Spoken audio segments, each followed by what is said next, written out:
Je suis dans ça depuis 2018-2019, où nous sommes lancés dans l'agriculture. Et ce qui nous a motivés, c'est que depuis qu'on faisait l'université, on avait toujours cette peur au ventre, après l'université, où on va trouver du travail. Mais en réalité, ce n'est pas du travail seulement qu'on voulait. Parce que quand tu travailles, il faut que tu gagnes quelque chose. Donc, où on pouvait trouver du travail, ça c'était facile. Hein? On peut trouver facilement du travail, mais après, l'argent, où tu vas trouver ça? Parce qu'il ne faut pas oublier qu'il y a beaucoup de personnes qui travaillent aujourd'hui, mais pour rien. Donc, c'est ce qui nous a poussé à réfléchir, et on a vraiment pensé que notre alternative pourrait être l'agriculture. Normalement, même, tu dois le couper aujourd'hui. Peut-être. Bon, nous avons commencé ici avec environ 2000 pieds de bananes. Ok? On a mis 2000 pieds de bananes, c'était 1 hectare et demi à l'époque. Mais il y a une chose qui est extrêmement importante dans l'agriculture que les gens doivent savoir. En agriculture, ce n'est pas la superficie qui compte, mais plutôt le rendement. Je vais vous dire cela. Avec ces 2000 pieds de bananes que nous avions utilisés pour commencer ici, ok, ce que nous avions eu à l'époque, parce que c'était une perte, aujourd'hui, avec 600 pieds, on a le double de ce qu'on avait eu à l'époque avec 2000 pieds de bananes. Donc vous voyez, ce n'est pas la superficie qui compte, mais plutôt la qualité des produits, le résultat, le rendement. Bon, disons, ce n'est pas une chute, parce que c'est une décision personnelle. En fait, on a compris que quelqu'un peut faire 30 hectares de bananes. Une autre personne fait 3 hectares de bananes. Celui qui a fait les 3 hectares là, il a plus de rendement que celui qui a fait 30 hectares de bananes. Vous comprenez un peu ce que je vous dis? Je vous ai dit, avec les 2000 pieds de bananes, c'était une erreur monumentale que nous avons commise au début. On devait commencer avec 200 pieds de bananes. On a commencé avec 2000. Voyez-vous, on a échoué.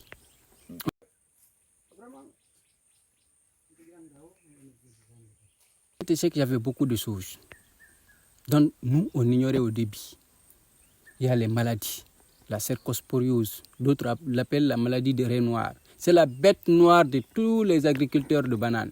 Et puis ça attaque votre plantation, ça vous anéantit. Si vous êtes cardiaque, vous faites une crise, vous mourrez. Parce que vous allez voir, il pleut comme il pleut, mais vos bananiers sont en train de sécher.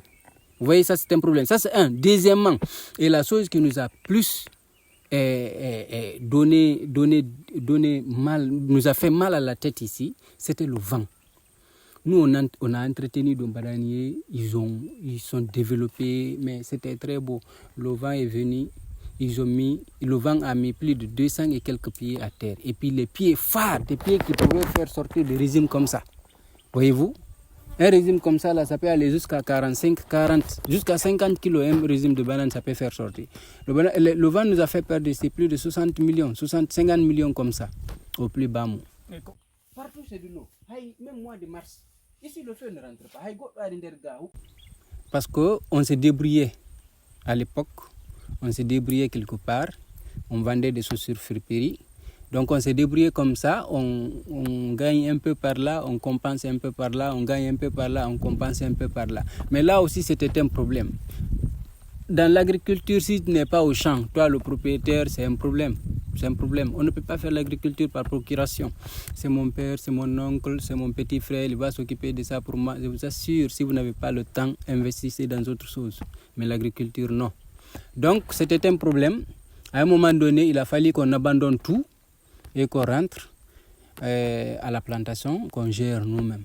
Je l'ai récolté la même année. Il y avait l'autre là encore, je l'ai récolté la même année. Bon, depuis qu'on a commencé à gérer par nous-mêmes, disons qu'il y a encore des problèmes. Mais tous les problèmes qui sont là, avant que ces problèmes ne viennent jusqu'à nous, on les a déjà vus. Voyez-vous? Et quand ils viennent, on cherche à les éviter. Et si on ne peut pas les éviter, on se prépare pour les subir. Voyez-vous? Mais le plus important, après les avoir subis, on survit et on continue.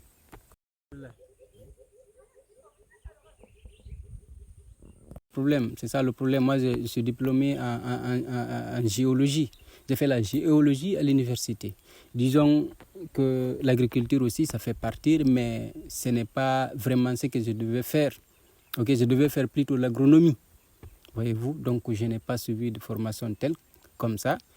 Les seules formations que j'ai suivies, c'est sur le terrain. Donc le terrain a été mon maître. J'ai échoué. Et c'est dans ça, aujourd'hui, je suis dans ça.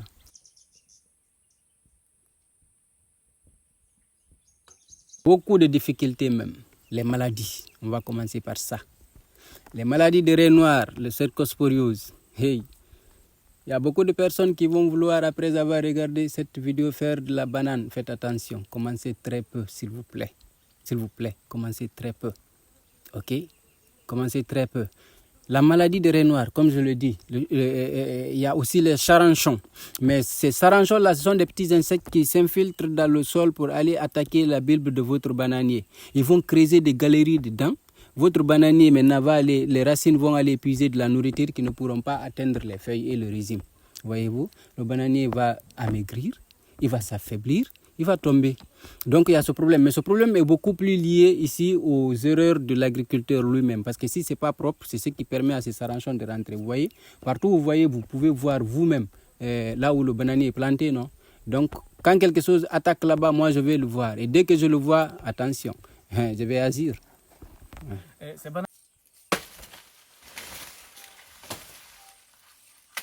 De l'engrais chimique, non.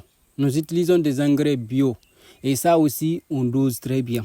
Par exemple, au début, on met la fiente de poule et on plante nos bananes. Ou bien bourse de vache.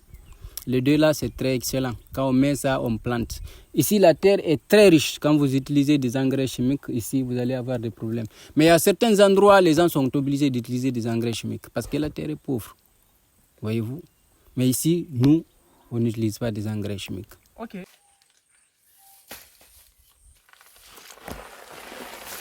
La récolte, ça c'est facile, parce que quand vous avez planté, vous avez entretenu jusqu'à ce que ça donne de très beaux fruits comme ça, de très beaux rhizomes comme ça là. En récoltant ça, vraiment vous êtes content. Même si vous faites ça pendant une semaine, vous n'êtes pas fatigué.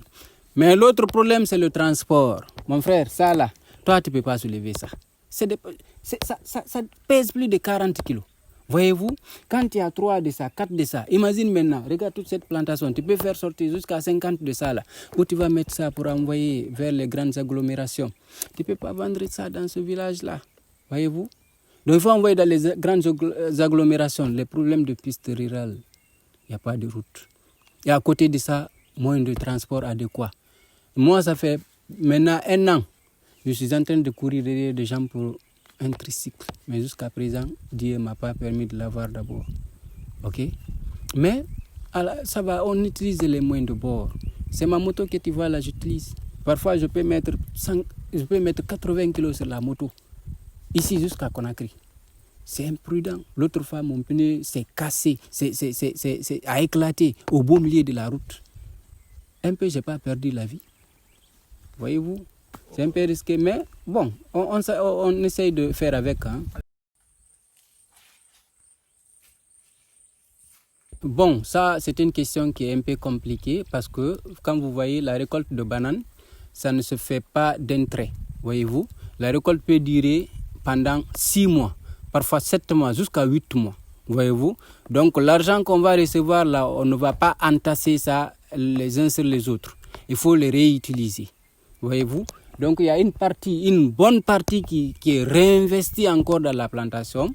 On paye nos loyers, on paye nos petits trucs et on subvient aussi aux besoins de la famille et on aide les autres. Voyez-vous. Donc en gros, alhamdulillah, ça va, on gagne un peu. C'est pourquoi chaque fois on est là. Ce petit truc-là doit être enlevé, mais s'il y a d'autres travaux un peu... Il y a un moment, la Guinée, c'était le patron de la banane, de l'Afrique, n'est-ce pas?